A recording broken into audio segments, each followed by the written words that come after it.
নমস্কার বন্ধুরা, good morning. কেমন আছেন সবাই? আমি সুপর্ণা, আর আমার নতুন আরও একটি ভিডিওতে আপনাদের অনেক অনেক ওয়েলকাম জানিয়ে আজকের ভিডিওটি স্টার্ট করছি। তো ভিডিওটি দেখতে থাকুন, আশা রাখছি ভিডিওটি দেখতে আপনাদের ভালো লাগবে। সকালবেলা উঠেই না আজকে এই ছাদে জামা কাপড়গুলো সার্ফ জলে ভিজিয়ে দিয়েছিলাম। তারপর নিচে গিয়ে টুকটাক বাসি কাজকর্মগুলো করে নিয়েছি, একটু ফ্রেশ হয়ে নিয়েছি, বাসি নাইটি ফাইটি চেঞ্জ করে নিয়ে আর এই যে এখন চলে এসেছি ছাদে। তো জামা কাপড়গুলো কেচে নিলাম। এখন খুব বেশি বেলা হয়নি জানেন, ওই 6:30 মতো বাজে, কিন্তু তাতেও কেরাম ছাদে রোদ্দুর দেখেছেন। এতদিন ঠান্ডা ছিল, কি ভালো ছিল বলুন, কাজের কোনো তাড়াহুড়ো ছিল না, যখন যে কোনো কাজ করলেই হতো। কিন্তু এখন এই যে গরম পড়ছে, মনে হবে যেন ছাদের কাজগুলো আগে করে নিই বা রান্নাবান্নার কাজটা আগে করে নিই। একটু বেলা হলে তখন আর এই কাজগুলো করতে ইচ্ছা করবে না। তো যাই হোক, ছাদে জামা কাপড়গুলো মেলে দিয়েছি, তারপর এই যে চলে এসেছি নিচে। আর নিচে এসেই না একেবারে রান্নাঘরে ঢুকে গেছি জানেন। সকালবেলা টিফিনটাও করতে হবে, আর আজকে রিমির আবার স্কুলে যাবে, তো তার জন্য আবার স্কুলের খাবারটাও করতে হবে। ও তো স্কুলে ভাত খেয়ে যায়, তো সেই মতো রান্নাটাও করে নেব। তো এই যে এসে আগে আটাটা মাখিয়ে নিলাম, দাঁড়ান আগে রুটিটা করে নিই। সকালবেলা করে স্কুল থাকলে ওই একটু রান্নাবান্নাটা তাড়াহুড়ো করে করতে হয়, মানে 9টা 9:30টার মধ্যে রান্না করা, টিফিন করা সমস্তটা করতে হয়। সেই জন্য এই সকালবেলাটা না রান্নাঘরের কাজটা একটু বেশিই থাকে। আর যেদিনে করে স্কুল থাকে না বা স্কুলে যাই না, সেদিনে করে সকালবেলার খাবারটা করে নিই, তারপরে ঘরের টুকিটাকি কাজকর্মগুলো করে নিয়ে রান্নাটা একটু বেলাতে বসাই। কিন্তু আজকে তো আর সেটা হবে না, রান্না করা, টিফিন করা সবটাই একসঙ্গে করতে হবে। তো যাই হোক, এইদিকে রুটিগুলো করে নিচ্ছি। আর আজকে না রুটির সঙ্গে ভাবছি একটু আলু ভেজে নেব। রুটি না আমার আলু ভাজা দিয়ে খেতেই বেশ ভালো লাগে, তরকারিপত্র দিয়ে রুটিটা অতটা ভালো লাগে না। যাই হোক, এদিকে রুটিটা হয়ে গেছে, এই যে এবার আলুটাও ভেজে নিই।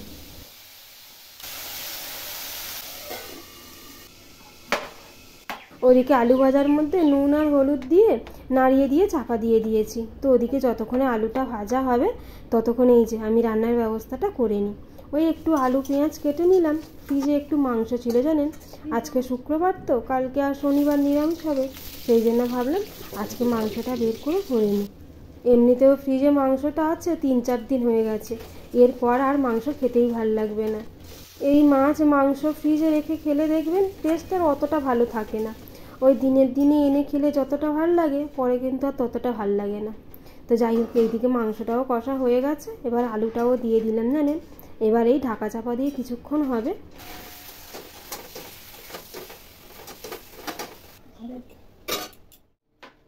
মাংসটা ওইদিকে হচ্ছে, আর ততক্ষণে এই যে একটু উচ্ছে কেটে নিলাম। এইগুলো আমাদের ছাদে গাছে হয়েছিল জানেন, সেখান থেকে কয়েকটা উচ্ছে নিয়ে আসলাম। এই উচ্ছে আলু একটু ভেজে নেব। এই গরম কটা দিন দুপুরের মধ্যে দেখবেন একটু এই তেতো জাতীয় খাবারগুলো খেতে বেশ ভালো লাগে বলুন। এদিকে মাংস তো হতে একটু সময় লাগবে, আর একটু তাড়াহুড়োও আছে রান্না, সেই জন্য আর একটা কড়াই চাপিয়ে ওর মধ্যে উচ্ছে আলুটা আগে ভেজে নিলাম। আর এই যে এইদিকে মাংসতেও জল দিয়ে দিয়েছি, একটু ফুটবে তারপরে নাড়িয়ে নেব। তো ওইদিকে মাংস উচ্ছে আলু ভাজা হচ্ছে, এদিকে না বেসিনে বেশ কিছু বাসনপত্র জমে গিয়েছিল জানেন, তো ভাবলাম তাহলে বাসনপত্রগুলো মেজে নিই। আর এই বেসিন ভর্তি এইরকম বাসনপত্র জমা হয়ে থাকলে না, যতক্ষণ না সেগুলো মেজে দিয়ে পরিষ্কার করব ততক্ষণ যেন শান্তি হয় না। তো চলুন, উচ্ছে আলুটা ভাজা হয়ে গেছে, এটা একটা বাটিতে করে নিয়ে নিই। এদিকে মাংসটা হতে আর কিছুক্ষণ সময় লাগবে, তো এদিকে ততক্ষণে না এই যে রিমির স্কুলের টিফিনটা রেডি করে নিই। ওই রুটি আলু ভাজা যেটা সকালে করেছিলাম, আমরাও খেয়েছি আর ওকেও দিয়ে দিলাম। তো ভেবেছিলাম আজকে ডিম ভেজে দিয়ে দেবো কিংবা ডিম সেদ্ধ দিয়ে দেবো, তো বললো আজকে মাংস খেয়ে যাবো, তো আজকে আর ডিমটা খাবো না, তো ওই জন্যই রুটি আলু ভাজা দিলাম। আর এই যে এইদিকে মাংসটাও হয়ে গেছে, তো ঢেলে নিলাম জানেন। তারপরে এই যে ফ্রিজে একটু আম ছিল, তো দুপুরবেলা খাবারের জন্য এই আমের একটু চাটনি বানিয়ে নেব। ওই একটু সর্ষে ফোড়ন দিলাম তেলের মধ্যে, তারপরে আমগুলোকে ভেজে নিয়ে একটু চিনি দিয়ে জল দিয়ে ফুটিয়ে নিলাম। এই যে চাটনিও রেডি হয়ে গেছে। আর ওদিকে না প্রায় 9টা 15 মতো বেজেও গেছে, তো এবার রিমিকে তাড়াতাড়ি করে খেতে দিয়ে দিই। আর ওদিকে ওকে খেতে দিয়ে এসে তারপরে আমি রান্নাঘরের এই যে বাকি কাজটা করে নিচ্ছি। ওই টুকটাক মাজা ধোয়ার আছে, আর এই যে গ্যাস ওভেন টোভেনগুলো পরিষ্কার করার আছে, এইগুলো করে নিলেই রান্নাঘরের কাজ মোটামুটি শেষ। আর এরপর বাকি যা কাজকর্মগুলো আছে ওগুলো রিমি স্কুলে চলে যাওয়ার পর তারপরে করে নেব। দেখা হচ্ছে আপনাদের সঙ্গে বেশ কিছুক্ষণ পর। তো ওই যেমনটা বললাম, রিমি স্কুলে চলে গেছে, তারপরে এই যে চলে এসেছি এই ঘরটা গুছাবার জন্যে। সকালবেলা করে উঠে ওই বাসি টাসি যে সমস্ত কাজকর্মগুলো থাকে ওগুলো তো করে নিই, তারপরে একেবারে চলে যাই রান্নাঘরে। আর এই সকালে টিফিন করা, রান্না করা, এগুলো করতে করতে না এই ঘরটরগুলো আর টাইম মতো পরিষ্কার করা হয় না। এইগুলো সেই জন্য ওরা যে যার বেরিয়ে যাওয়ার পর তারপরে আমি ঘরটরগুলো পরিষ্কার করি। তবে ওই যেদিনে রান্নাবান্নাটা একটু বেলার দিকে করি সেই দিনে করেই সকালে টিফিন করে নিয়ে তারপরে ঘরটরগুলো পরিষ্কার করে নিই, আর তারপর গিয়ে রান্না করি। কিন্তু ওই সকালে স্কুল থাকলে তো ঘরটরগুলো পরিষ্কার করা নিয়ে বসে থাকলে হয় না, তখন আগে রান্নাঘরটাই সামলাই। তো এই যে ওইদিকে বড় ঘরটা পরিষ্কার করা হয়ে গেছে, তারপর চলে এসেছি ছোটো ঘরে। তো ওই বইটইগুলো তো প্রত্যেক দিনই এরকমভাবে বিছানা ভর্তি করে ফেলে রাখে, তো সেইগুলো আগে গুছিয়ে সরিয়ে দিলাম। তারপরে এই যে বালিশ টালিশগুলো গুছিয়ে নিয়ে আর এখন বেড কভারটা টান টান করে পাতিয়ে নিয়ে একটু ঝেড়ে নেব। তবে ঘর মোছার নেই জানেন, সকালবেলায় আজকে ঘরটা মুছে নিয়েছিলাম। তারপরে এই যে এই ঘরটাও মোটামুটি পরিষ্কার করা হয়ে গেল। এবার চলে এসেছি ডাইনিংয়ে। এই যে সোফার কভারটা তো সারাক্ষণই এইভাবে পড়ে থাকে, এখন তো বাড়িতে কেউ নেই, এই যে গুছিয়ে নিচ্ছি। এখন বেশ কিছুক্ষণ এইরকম পরিষ্কার পরিচ্ছন্ন থাকবে, মানে যতক্ষণ না স্কুল থেকে না বাড়ি আসছে, এখন 5টা পর্যন্ত এইভাবেই পরিষ্কার থাকবে। এদিকে রান্নাঘরেরও কাজ শেষ, পুরো ঘর বাড়িও পরিষ্কার পরিচ্ছন্ন করে ফেলেছি। আর এই যে এই গাছগুলো না ওই জানালার মধ্যে বসানো থাকে, তো ওখানে তো খুব একটা রোদ্দুর লাগে না, আর একটু জলটাও দেওয়া বেশি হয়ে গিয়েছিল, তো সেই জন্য ভাবলাম এখানে একটু রোদ্দুরে এসছে, তো একটু রোদ্দুরে ঘন্টাখানেক থাক, তারপর আবার তুলে নিয়ে যাব।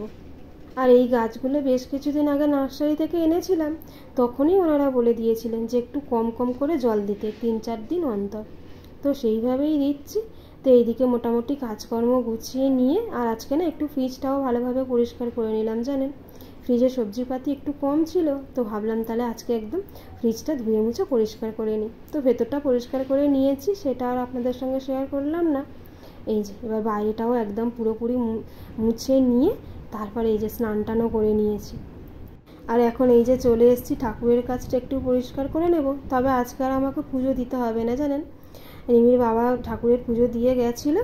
আর এই যে আমি শুধু ঠাকুরের থালা বাসনগুলো একটু তুলে দিয়ে আর একটু পরিষ্কার করে নিলাম।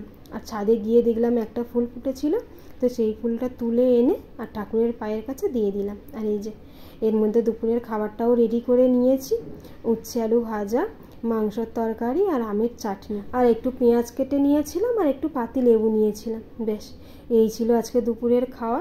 ভিডিওটি তাহলে আজ এখানেই শেষ করছি। আপনাদের সঙ্গে দেখা হবে আবার খুব তাড়াতাড়ি পরবর্তী ভিডিওতে। ততক্ষণ পর্যন্ত আপনারা ভালো থাকবেন, সুস্থ